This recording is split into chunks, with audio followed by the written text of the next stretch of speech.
आप सभी को जय श्री राम मित्रों, जय जय बजरंगबली, जय जय सियापति रामचंद्र की जय। आपके अपने चैनल फ्रेंड्स सभी के तहे दिल से स्वागत करता हूं।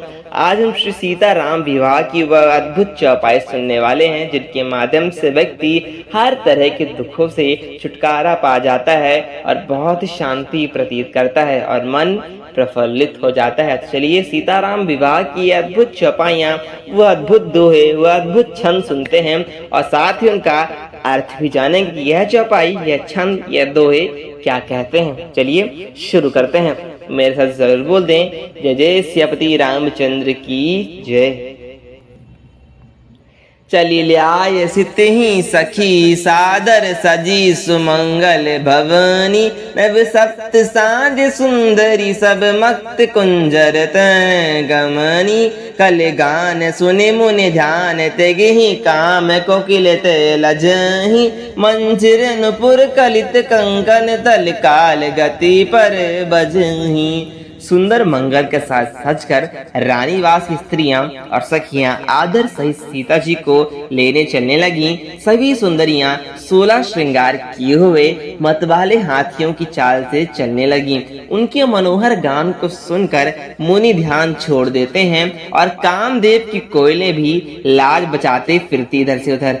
पाया जेब पैजनिया और सुंदर कंकड़ ताल की गति पर बड़े ही सुंदर बज रहे हैं। यह दृश्य अत्यंत ही सुंदरकारी और मनमोहक है। चलिए आय के दोहे पर रुक करते हैं। सुहती बनिता वृंद महु, सहज सुहावनी सिय, छवि लालन गण मध्य, जनु सुषमाति कामनिया। सहज सुंदरी सीता जी स्त्रियों के समूह में इस प्रकार शोभावान हो रही हैं, मानो छवि रूपी लालाओं के समूह के बीच साक्षात परम मनोहर शोभा रूपी स्त्री शोभित हो रही हैं। जिस तरह सावन में अचानक इतनी हरियाली आ जाती है, कुछ और दिखने का मन ही नहीं करता, उसी प्रकार सुंदरता को सुशोभित किया गया है। इसके बाद सिए सुंदरता बरी नहीं तहीं जाई, लघु माती बहुत मनो रहताई, अवत देखी बरती नहीं सीता,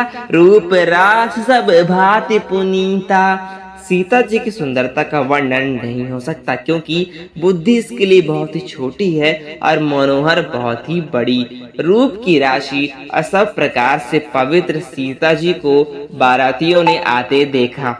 यहाँ पे आप मनोहर यानी कि इस बात को आप शायद ही समझ पाए होंगे कि सीता जी की सुंदरता का वर्णन नहीं हो सकता, क्योंकि बुद्धि बहुत छोटी है और मनोहर बहुत बड़ी, यानी कि हमारी बुद्धि उस सुंदरता को समझने के लिए बहुत ही छोटी है। उस सुंदरता का हम वर्णन कर ही नहीं सकते।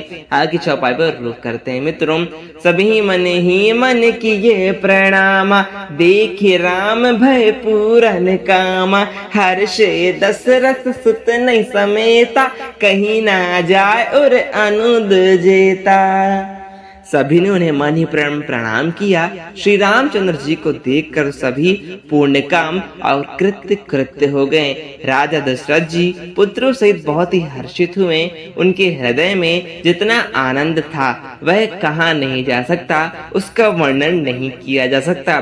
सुरु प्रणाम कर बरस ही फूला, मुनि आशीष धुनि मंगल मूला, गान निशान कुल हलो तहे भारी, रेम प्रेम प्रमोद मगर नर नारी, प्रेम प्रमोद मगर नर नारी। मित्रों, देवता प्रणाम करके फूल बरसा रहे हैं। मंगलों की मूल मुनियों के आशीर्वादों की ध्वनि बहुत तेजी से बज रही है। गानों और नगाड़ों के शब्द से बड़ा ही शोर मच रहा है। सभी नर नारी प्रेम और आनंद में मग्न हो गए हैं। पूरी तरह सभी बारातियां मग्न हो गए हैं। श्री राम की सुंदरता का वर्णन यहाँ पे मिल ही नहीं रहा है। इसके बाद ए विधि से मंडप ही आई, प्रमुदित संत पढ़ी मुनिराय, ते अवसर कर विधि व्यवहार, दुह कुल गुर सब कीन्हे आचारू।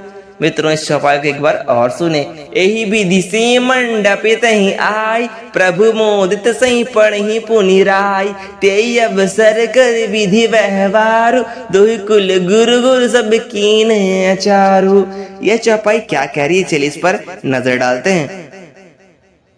इस प्रकार सीता जी मंडप में आई। मुनिराज बहुत ही आनंदित होकर शांति पाठ पढ़ रहे हैं। उस अवसर की सब रीति व्यवहार और कुलाचार दोनों कुलगुरुओं ने भली भांति निभाया। इसके बाद आचारु करि गुरी गौरी गणपति मुदित विप्रह पुज वही सुर प्रगट लोहि देहि असीस की अति सुख देह तह मैं पबहि मधुपर्क मंगल द्रव्य जो जेहि समय मुनि मन महुते चहे भरे कनक को पर कलच सो तबली है परिचायक तह रहे।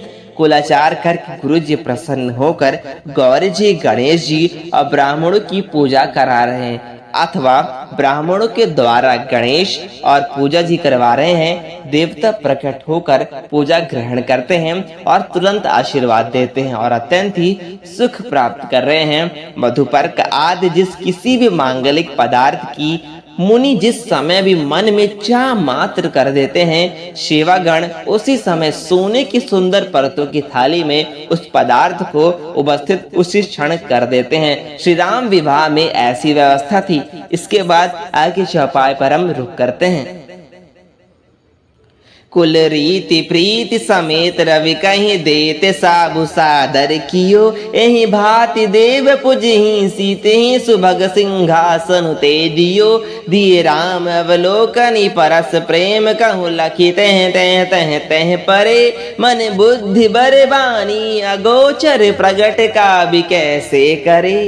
स्वयं सूर्यदेव प्रेम सहित अपने कुल की सब रीतियां बता देते हैं और वे सब आदर पूर्वक किए जा रहे हैं। इस प्रकार देवताओं की पूजा करा के मुनियों ने सीता जी को सुंदर सिंहासन दिया। श्री सीता जी और श्री राम जी का आपस में एक दूसरे को देखना तथा उनका परस्पर प्रेम का किसी को लख नहीं पड़ पा रहा था। जो बात श्रेष्ठ मन, बुद्धि और वाणी से भी परे है, उसे कभी क्यों प्रकट कर रहे हैं। जय मित्रों, श्री रामचंद्र जी और सीता जी का प्रेम का वर्णन करना किसी भी मुनि श्रेष्ठ के लिए संभव नहीं है, लेकिन वह कुछ उपायों के माध्यम से इस प्रेम को प्रकट कर रहे हैं, जो कि भक्ति का ही, श्री रामचंद्र जी की भक्ति का एक स्वरूप है। इसके बाद आगे चौपाई पर रुक करते हैं, लेकिन इससे पहले मेरे साथ ये 2 बार जरूर बोल दें, राम सिया राम जय जय राम, राम सिया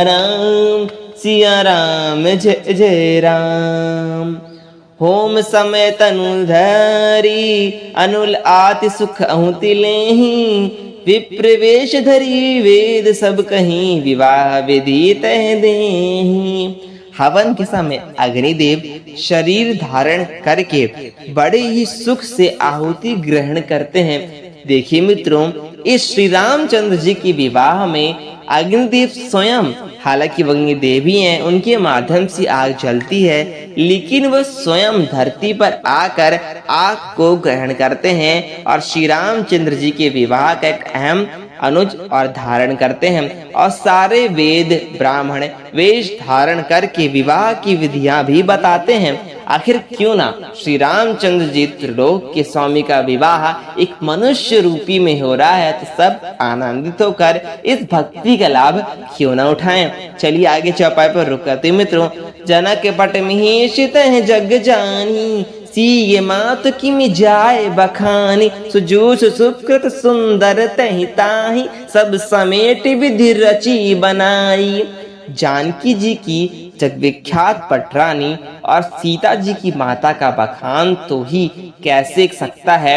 शिवत सुकृत पूर्ण सुख और सुंदरता सबको बटोर कर विधाता ने उन्हें सवार कर तैयार किया है। उनकी सुंदरता का वर्णन इन चौपाइयों के माध्यम से थोड़ा बहुत तो किया जा सकता है, लेकिन संपूर्ण वर्णन किसी भी वेद के समक्ष प्रस्तुत भी नहीं किया जा सकता। इसके बाद एक चौपाई पर रुक करते हैं मित्रों। अमियो जानी मुनि रहने बुलाई सुनत सुहिस निसादर ल्याई जनक बाम दिसि सोए सुनियाना हिमगिरि संग बनी जनुए माया। समय जानकर श्रेष्ठ मुनियों ने उनको बुलवाया। यह सुनते ही सुहागिनी स्त्रियां उन्हें आदर पूर्वक ले आई। सुनयन जी जानकी जी की पटरानी, जानकी जी की बाई और ऐसी सो रही हैं मानो हिमाचल के साथ मैना जी सुशोभित हो रही हो।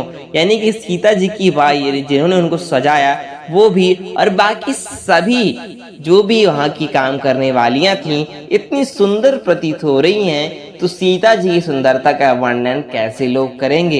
इसके बाद की चौपाई पर रुक करते मित्रों, कनक कलश मणि को पर रूरे, सुजी सुगंध मंगल जल पूरे, निज कर मुदित राय अरुणारी, धरे राम के आगे आनी। पवित्र सुगंधित और मंगल जल से भरे सोने के कलश और मणियों की सुंदर परातें राजा और रानी ने आनंदित होकर अपने हाथों से लाकर श्री रामचंद्र जी के आगे रखी। चलिए आगे चौपाई पर रुक करते मित्रों, आगे चौपाई अत्यंत ही सुंदर है, आप पूरी तरह मनमोहित होने वाले हैं। श्री रामचंद्र जी का और इनकी चौपाइयों का वर्णन करें भी तो क्या करें, लेकिन चौपाइयों के माध्यम से प्रभु की थोड़ी भक्ति की जाए, जीवन संबंध है हमेशा के लिए सुख शांति से परिपूर्ण है। चलिए मित्रों आगे चौपाई पर रुक करते हैं, मेरे साथ जरूर बोल दें जय जय श्री राम, जय जय श्री राम, जय जय श्री राम। पढ़ी ही वेद मुनि मंगल बानी, गगन सुमन झरि अवसरु जानी, बरु बिलो की दंपति अनुरागे, पाय पुनीत पखरानन लागे। मुनि मंगलवाणी से वेद पढ़ रहे हैं, सुअवसर जानकर आकाश से फूलों की झड़ी लग रही है। दुल्हे को देखकर राजा रानी प्रेम मग्न हो गए और उनकी पवित्र चरणों को पखारने लगे। श्री रामचंद्र जी की सुंदरता का वर्णन ही नहीं किया जा सकता मित्रों, चारों वेद भी लग जाएं तो भी मेरे राम की सुंदरता का वर्णन कोई नहीं कर सकता। हालांकि इन चौपाइयों के माध्यम से उनको रत्ती मात्र भी समझा जाए तो हमारे लिए बहुत बड़ी बात होगी। इसके बाद आगे चौपाई पर रुक करते हैं, लगे पखारन पाय पंकज प्रेम तन फुल कावली, नभ नगर गान निशान जय धुनि उमय जय चहुते देसी, जय पद सरोज मनोज अरियोर सर सदेव वीर तह तह जही, जे सुकृत सुमिरत विमल मकन सकल कली मन तह तह बजी। वे श्री रामचंद्र जी के चरण कमलों को पखारने लगे। प्रेम से उनके शरीर में पुलकावली छा रही हैं। आकाश और नगर में होने वाली गान नगाड़े और जय जयकार की ध्वनि मानो चारों दिशाओं में इस तरह उमड़ रही कि इसके सिवा कुछ सुना ही नहीं दे रहा है। जो चरण कमल कामदेव के शत्रु शिव जी के हृदय रूपी सरोवर में सदा ही विराजते हैं, यानी कि शिव जी के हृदय में श्री राम जी का वास सदैव रहता है, जिनका एक बार भी स्मरण करने से मन में निर्मलता आ जाती है और कलयुग के सारे पाप भग जाते हैं। ऐसे श्री रामचंद्र जी के दशरथ जी यानी अर्थात जिनके पुत्र श्री रामचंद्र जी हैं, पता नहीं कौन से उन्होंने ऐसे पुण्य किए थे जिनके माध्यम से उनके पुत्र श्री रामचंद्र जी हुए। लेकिन इसके साथ साथ ही पुण्य की परिभागी में जनक जी श्रेष्ठ हो जाते हैं, क्योंकि श्री रामचंद्र जी के पांव वो पखार रहे हैं, जो कि ऐसी बात है जिनके चरण देवता भी वंदन करते हैं। ब्रह्मा तक उन चरणों को देखने के लिए तरसते हैं। उनके पाव धुलने, उनके पाव पखारने तो दूर की बात, ऐसा अवसर साक्षात जनक जी को प्राप्त हुआ, जो कि बहुत ही अद्भुत और युगों युगों में पता नहीं मनमांतरों में कुछ वर्णन ही नहीं, कुछ कहा ही नहीं जा सकता। ऐसा अवसर जनक जी को प्राप्त हुआ, जो कि बहुत ही अद्भुत अविस्मरणीय बात थी। इसके बाद आगे चौपाई पर रुक करते हैं मित्रों, जे परिसि पुनि बनि ताल गति राही, जो पत कामय तई मकुरंद जिनको शंभु सिर सुचिता, अवधि सुर बरनई करि पधुप मन मुनि, जे गज जय जय अभिबत रही तह पहलही, ते पद पखारत भगवजनो जन की जय जय सब तय कहें। मित्रों, जिनका स्पर्श पाकर गौतम मुनि स्त्री अहिल्या जो पामे ते परम गति ते पाजनी, जिन चरण कमलों का मकरंद रज कंगजनी शिव जी के मस्तक पर विराजमान है, जिसको देवता पवित्रता की सीमा बताते हैं, जिनका वर्णन कोई नहीं कर सकता, मुनि और योगी जन अपने मन को भौरा बनाकर जिन चरण कमलों का सेवन करके मनवांछित गति प्राप्त करते हैं, जिन चरणों की अपेक्षा हर वेद करते हैं, हर ब्रह्मा करते हैं, हर देवता करते हैं, उन चरणों का भाग के पात्र पड़गामी जनक जी धो रहे हैं। यह देखकर सब जय जयकार कर रहे हैं। ऐसा अवसर हर किसी को कई मनमंत्रों में जाकर प्राप्त होता है। यह अवसर जनक जी को पता नहीं कौन से पुण्यों से प्राप्त हुआ। यह चौपाई यही कहती है। आगे चौपाई पर रुक करते मित्रों। भर कुआरी कर तल जोरी सखु चारु दोयो कुल तय करें, भयो पान गयनु बुल को विधि सुर मन जो मुन आनत तय तय भरे, सुख मोल दुलही देख दंपति पुलक तन हुल्सयो देहियो, करी लोक वेद विधान कन्यादान नृप्रभूषण कियो। दोनों कुलों के गुर और कन्या की हथेलियों को मिलाकर सकोचर करने लगे। कुलों के गुर वर और कन्या की हथेलियों को मिलाकर संकोचन करने लगे। पानी ग्रहण हुआ देखकर ब्रह्मादि आदि देवता मनुष्य और मुनि आनंद में भर गए। सुख के फूल दूल्हा को देखकर राजा रानी का शरीर पुलकित हो गया और हृदय आनंद से उमंग उठा। राजाओं के अलंकार स्वरूप महाराज जानकी जी ने लोक और वेद की रीति को करके कन्यादान किया, जो कि हर एक शादी में यह परस्पर है। इसके बाद आके चौपाई पर रुक करते मित्रों। हेमंत जी में गिरिजा मही सही हरि श्री सागर तह पे तही तह रही, क्यों करे बिना विधि है क्यों विधि मूर्ति तह सावरी तह पह बजी, करी होम विधिवत गाठी जोरी हो ले दे नहीं बह पही।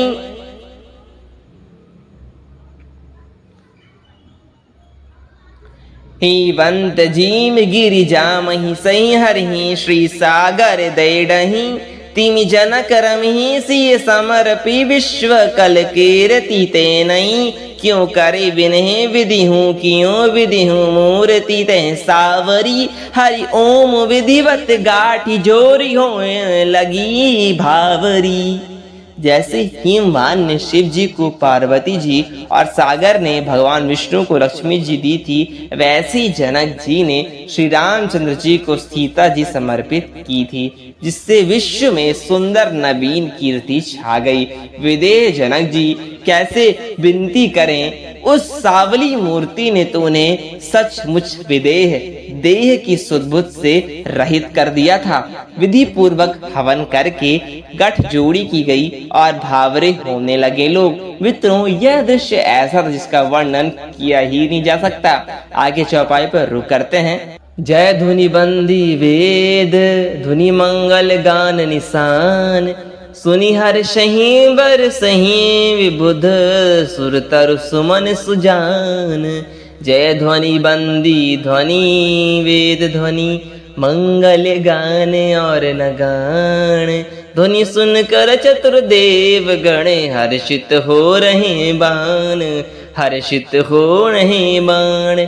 यह ध्वनि सुनकर वंदी ध्वनि वेद ध्वनि मंगल गान और नगाड़ों की ध्वनि सुनकर चतुर्देव गण एकदम से प्रफुल्लित हो उठते हैं और कल्प वृक्ष के फूलों को बरसा रहे हैं। फूल की वर्ष इतनी जोरों से हो रही कि हर तरह फूल ही फूल बिखरे हुए दिख रहे हैं। आगे चौपाई पर रुक करती मित्रों। कोरी कोरी कल भवरी देही, नैन लाभ सब सादर लेही, जैन बरनी मनोहर जोरी, जो उपमा कछु कहूँ सो थोरी। वर और कन्या सुंदर भावरे दे रहे हैं। सब लोग आदर पूर्वक उन्हें देखकर नेत्रों का परम लाभ प्राप्त कर रहे हैं। यह दृश्य ऐसा था जो कि नजर हटाने वाला था ही नहीं। मनोहर जोड़ी का वर्णन नहीं हो सकता। जो कुछ उपमा कहूँ वह थोड़ी लगे, यह चौपाई भी मोहे जोरी लगे। जी हाँ मित्रों, यह चौपाई ऐसी ही लगती है। इसके बाद की चौपाई पर रुक करते हैं। राम सिय सुंदर प्रतिछाही, जगमागत मनि खम्बन मही, मनुमादन रति धरि बहु रूपा, देखत राम बियो तह अनुपही। श्री रामचंद्र जी और सीता जी की सुंदर परछाई मणियों के खंभों में जगमगा रही है, मानो कामदेव और रति बहुत से रूप धारण करके श्री राम जी के अनुपम विवाह को देख रहे हैं, लेकिन देखकर भी देख नहीं पा रहे हैं। श्री रामचंद्र जी के ही लीला का एक स्वरूप था जो कि अत्यंत ही मनमोहक और अत्यंत ही सुंदरमय था। इसके बाद की चौपाई पर रुक करते मित्रों, दर्शत लालस कछु नहीं थोरी, प्रगट धुरत बहिरही बाहोरी, मैं मगन सब देखन निहरे, जनक समान आपन बिसरे। उन्हें कामदेव और रति को दर्शन की लालसा और संकोच दोनों ही कम लग रहे थे, अर्थात बहुत ही कम लग रहे थे। इसलिए वे मानो बार बार प्रकट होते और छिपते। सब देखने वाले आनंद मग्न हो गए और जानकी जी की भांति सभी अपनी सुध बुध खो बैठे। जी मित्रों, श्री रामचंद्र जी की सुंदरता उस समय इतनी ज्यादा बढ़ गई कि क्या ही कहें, लोग अपनी आंख को उस जगह से हटा ही नहीं रहे थे। प्रभु की सुंदरता का वर्णन तो किया ही नहीं जा सकता। आगे चौपाई पर रुक करते हैं मित्रों, प्रभु मोदित मुनि स्वरी फेरी, निस सहित सब रीति निवेरी, राम सिय सिर सिंदूरी देहि, शोभा कहीं न जाति विधि केहि। मुनियों ने आनंद पूर्वक भावरे फिरोई और नेक सहित सब रीतियों को पूरा किया। श्री रामचंद्र जी सीता जी के सिर में सिंदूर दे रहे हैं, यह शोभा किसी प्रकार से भी कहीं नहीं जा सकती। इसका वर्णन कहीं वेदों पुराणों में नहीं मिलता।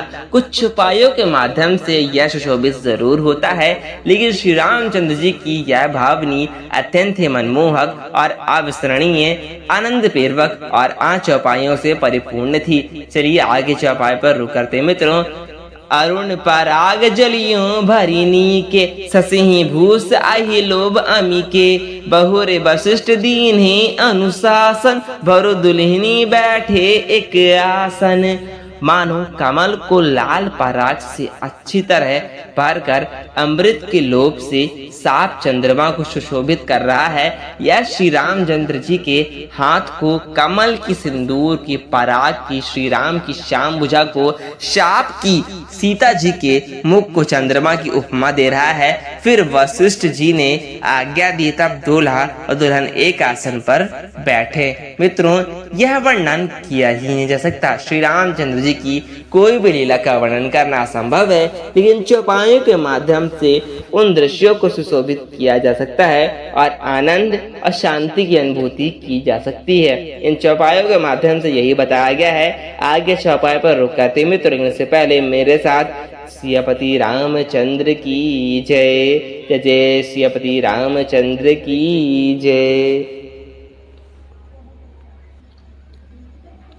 बैठे बरासन राम जानकी, मुदित मन दशरथ तै भय, तनु पुलक पुनि पुनि देखी, अपने सुकृत सुर तरु तय पल नय, भरि भुवन रहा उछहु राम विवाहु, भासब की तह के कहे, कहीं भांति बरनी सी रात रसना, एक यो मंगल ते महा। श्री रामचंद्र जी और जानकी जी श्रेष्ठ आसन पर बैठे। उन्हें देखकर दशरथ जी मन ही मन आनंदित हो उठे।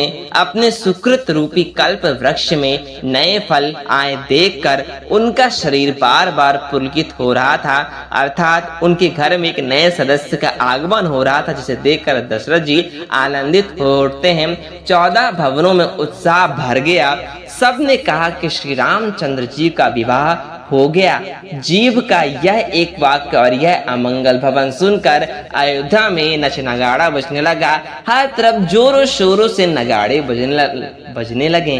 फिर भला वह वर्णन करके किस प्रकार समाप्त किया जा सकता है, इसका तो वर्णन किया ही नहीं जा सकता है। इसके बाद आगे चौपाई पर रुक करते मित्रों, तब जनक पाए वशिष्ठ अयाशु, ब्याह साज सावर किए, मंडप श्रुत कीर्ति उर्मिला, कुआर लय हा करी कह के कहे, कुश केतु कन्या प्रथम जोगनु, शिल सुख शुभ सुभय मय, सब रीति प्रीति समेत करी, सो ब्याह नृप भरते ही धई। तब वशिष्ठ जी की आज्ञा पाकर जानकी जी ने विवाह का सामान सजाकर मंडप जी, श्रुतकीर्ति जी और उर्मिला जी, इन तीनों राजकुमारियों को बुला लिया। कुश ध्वज की बड़ी कन्या मांडवी जी को जो गुण शील सुख और शोभा के रूप ही थी, राजा जनक ने प्रेम पूर्वक सब रीतियां करके भरत जी को ब्याह दिया। मित्रों आगे चौपाई पर रुक करते हैं। जानकी लघु भगनी सकल सुंदरी शिरोमणि जानी ते कहे तो तने तिनी ब्याही लखनी सकल विदिशन ते मने जही नाम श्रुत कीर्ति सुलोचनी सुमुख सन गुणी ते आगरी सोदई रूप धनी भूपति रूप सीले ते कहीं पह उजागरी। जानकी जी की छोटी बहन उर्मिला जी ने को सब सुंदरियों में शिरोमणि जानकर उस कन्या को सब प्रकार से सम्मान करके लक्ष्मण जी को ब्याह दिया, और जिनका नाम श्रुतकीर्ति है और जो सुंदर नेत्रों वाली सुंदर मुख वाली सब गुणों की खान और रूप तथा शील में उजागर हैं, उनको राजा शत्रुघ्न को ब्याह दिया। मित्रों आगे चौपाई पर रुक करते हैं। मेरे साथ जरूर बोल दें जय जय श्रीपति रामचंद्र की जय। अनुरूप बारी दुल्हनी परस्पर लाखी सकुची है तय हर शही सब मुदित सुंदर तसरही सुमन सुर गण बर शही तय के कहे सुंदरी सुंदर बरन है सब एक मंडप रजही पे पहे जनु जेव और चरियो अवस्था विघुन सहित विरते ही जहे। दूल्हा और दुल्हनों ने परस्पर अपने अपने अनुरूप जोड़ी को देखकर सकोचते हुए हृदय में हर्षित हो रहे थे। सब लोग प्रसन्न होकर उनकी सुंदरता का सराहना कर रहे थे और देवगण फूल बरसा रहे थे। सब सुंदरी दुल्हनें सुंदर दुल्हों के साथ एक ही मंडप में ऐसी शोभा पा रही थीं, मानो जीव के हृदय में चारों अवस्थाएं जागृत, स्वप्न, सुषुप्ति और तुरीय अपने चारों सौम्यों वेश्य, तेजस, प्राज्ञ और ब्रह्मा सहित विराजमान हो रहे हों। आगे चौपाई पर रुक करते हैं मित्रों। मुदित अवधपति सकल सुत बधनु समेत निहारी जानु पाए महिपाल मानी क्रियन सहित फलचारी। सब पुत्रों को बहुओं को सहित देखकर अवध नरेश दशरथ जी ऐसे आनंदित हैं मानो वे राजाओं के शिरोमणि क्रियाओं यज्ञ क्रिया, श्रद्धा क्रिया, यज्ञो क्रिया और ज्ञान क्रिया सहित चारों फल सहित अर्थ धर्म काम और मोक्ष को पा गए हों। इसके बाद आके चौपाई पर रुक करते हैं। दशरथ जी का हाल उस समय ऐसा था मान लो उन्होंने हर चीज की प्राप्ति यशही कर ली हो। उन्हें ऐसा प्रकार का आनंद उस समय प्राप्त हो रहा था। इसके बाद आगे चौपाई पर रुक करते हैं मित्रों। जसी रघुवीर ब्याह विधि बरनी सकल कुंवर ब्याहे तेहि करनी काही न जाय कछु दय जी भूरी रहा कहन कर मुनि मंडप पूरी। श्री रामचंद्र जी के विवाह की जैसी विधि वर्णन की गई है उसी रीति से सब राजकुमार विवाह गए। दहेज की अधिकता कुछ कही नहीं जाती, सारा मंडप सोने और मणियों से भरा गया था। श्री रामचंद्र जी को हालांकि किसी चीज की प्राप्ति नहीं है, वो कुछ भी प्राप्त अवश्य कर सकते हैं। उन्होंने साफ कह दिया था पहले ही मंडप के कि हमें कुछ भी नहीं चाहिए, लेकिन श्री रामचंद्र जी जनक जी के प्रेम के आगे हार गए, उन्होंने सब प्राप्त कर लिया। इसके बाद आगे चौपाई पर रुक करते हैं मित्रों। कंबल बसन विचित्र पठोरे भांति भांति बहुमूल थोरे गजरथ तुर गस अरुतई दासी धेनु अलंकृत कमुदोह पिसी। बहुत से कंबल वस्त्र और भांति भांति के विचित्र रेशमी कपड़े जो थोड़ी कीमत के ना थे अर्थात बहुमूल्य थे तथा हाथी रथ घोड़े दास दासियां और गहनों से सजी हुई कामधेनु सरखी गाय सब श्री रामचंद्र जी अर्थात दशरथ जी को प्राप्त कराया जनक जी ने। मित्रों आगे चौपाई पर रुक करते हैं। बहुत आने कर ही किमि लेखा कहीं न जा जन ही जिन देखा लोकपाल अब लोक सिहानी लीन अवधपति सुख सुखी माने। आदि अनेकों वस्तुएं जिनकी गिनती कैसे की जाए उनका वर्णन नहीं किया जा सकता। उन वस्त्रों, उन सोनों का वर्णन नहीं किया जा सकता। जिन्होंने देखा वह जानते ही और देखते ही रह गए। उन्हें देखकर लोकपाल भी सिंहासन हिल गया। अवध राज दशरथ जी ने सुख मानकर प्रसन्नचित होकर सब कुछ ग्रहण कर लिया। पहले तो ग्रहण नहीं कर रहे थे, लेकिन बाद में जनक जी के आगमन पर उन्होंने ये सब ग्रहण कर लिया। दीन जन की ही जो जेहि भावा, उबरा सो जन विसही तही आवा। तब कर जोर जन के मृदि बानी, बोले सब बारात सनमानी। उन्होंने वह दहेज का सामान याचकों को जो जिसे अच्छा लगा वो दे दिया। उन्होंने खुद नहीं रखा, अपने याचकों को यह सारा सामान दे दिया। जो बच रहा था वह जनमासे में चला गया। तब जानकी जी हाथ जोड़कर सारी बारात का सामान करते हुए कोमलवाणी से बोले। मित्रों, आगे छंद बहुत ही अच्छा, कृपया जरूर सुने और मेरे साथ जय श्री राम जरूर बोलते जाएं।